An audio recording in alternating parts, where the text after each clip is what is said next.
أخذوا أنفسهم بالمنهج العلمي في التزام عجيب وإصرار صارم، ولعل ذلك يفسر قلة إنتاجه نسبيا إذا ما قرن ببعض لداته من الدارسين الذين لم يكن لديهم هذا الالتزام.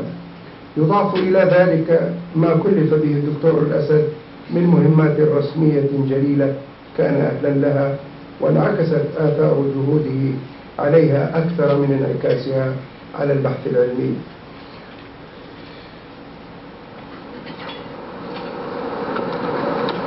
في البدايات الأولى من مراحل البحث العلمي لديه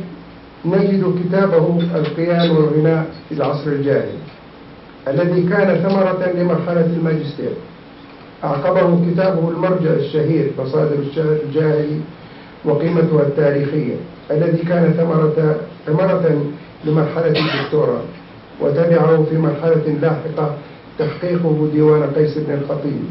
ثم تحقيقه ديوان الحاضرة.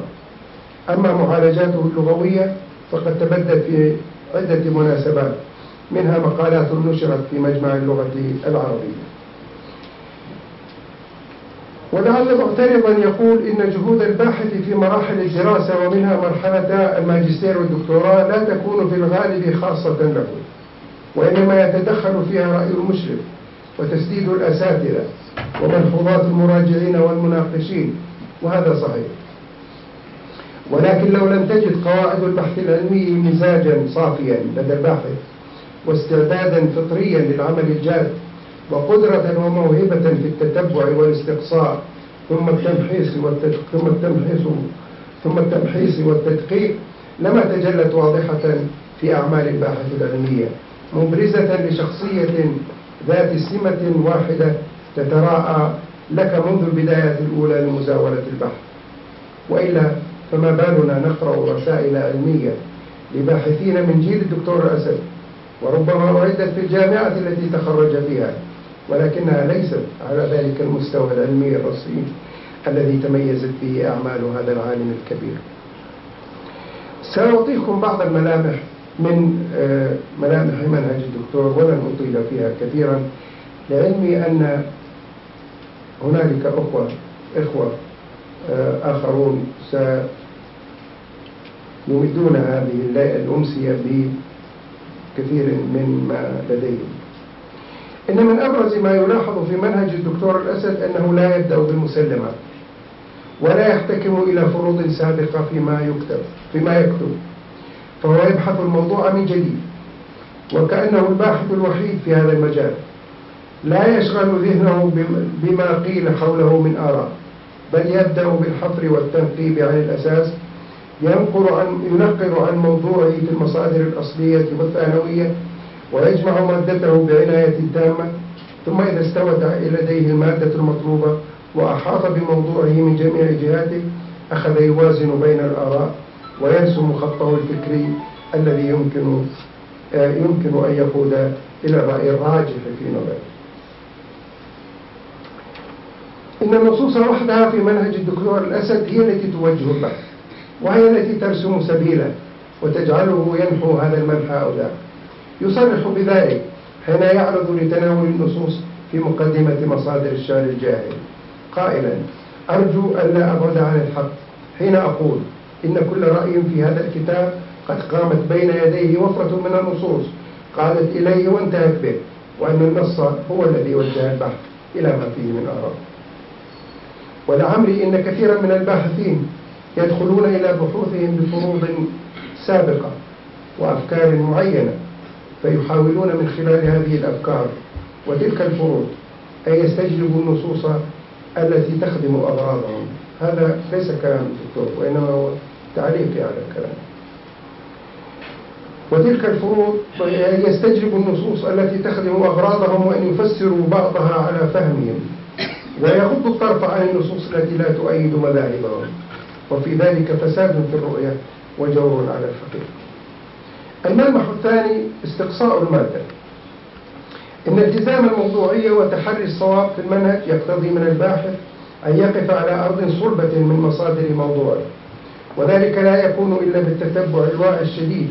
لكل صغيرة وكبيرة ترد في هذه المصادر حول الموضوع المطروح، مما يقتضي جهدا كبيرا في قراءة كم من هائل من المعلومات وتصنيفها وترتيبها زمنيا والنظر في متونها وأسنادها، وذلك ما يفعله الاسد حين يتناول موضوعا للدراسة، وهنالك أمثلة كثيرة. الأمر الثاني موقفه من النصوص، يقتضي الاستقراء الشامل والتتبع الدقيق وفرة النصوص في كثير من الأحيان،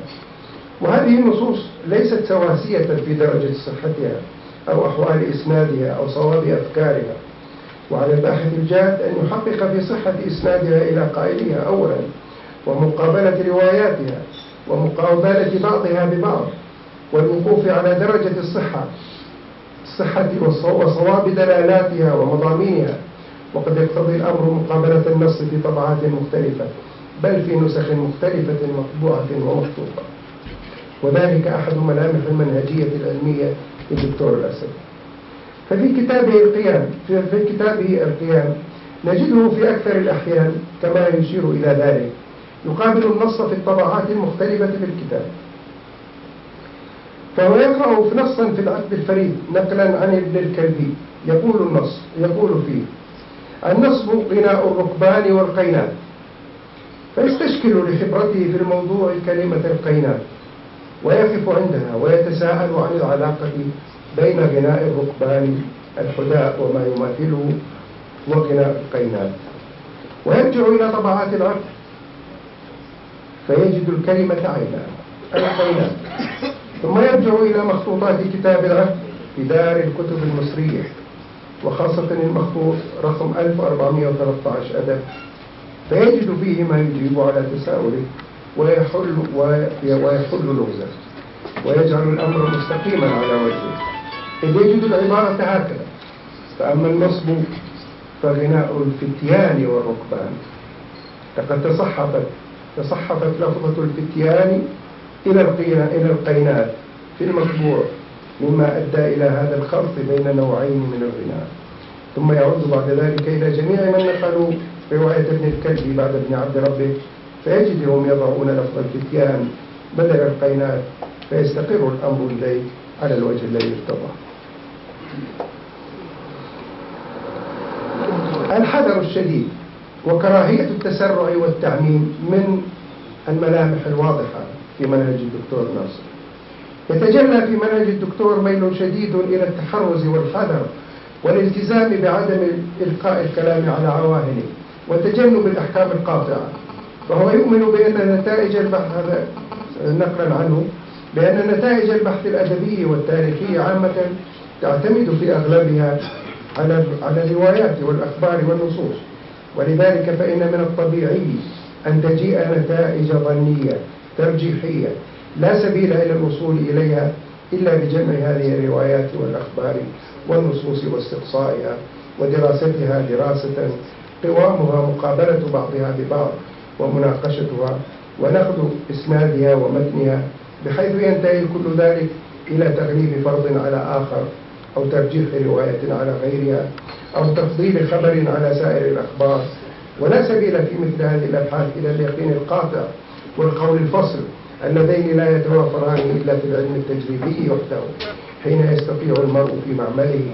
أو مختبره أن يعيد التجربة عمليا فيقيم البرهان على صحة ما يذهب إليه. انتهى ما اقتبسته منه. بل إننا نجد الحذر عنده حتى عندما يشبه الأمر أن يكون قاطعا، فعلى الرغم من تأكده من التصحيف الواقع في العقد الفريد حول كلمة القيان والفتيان التي أشرنا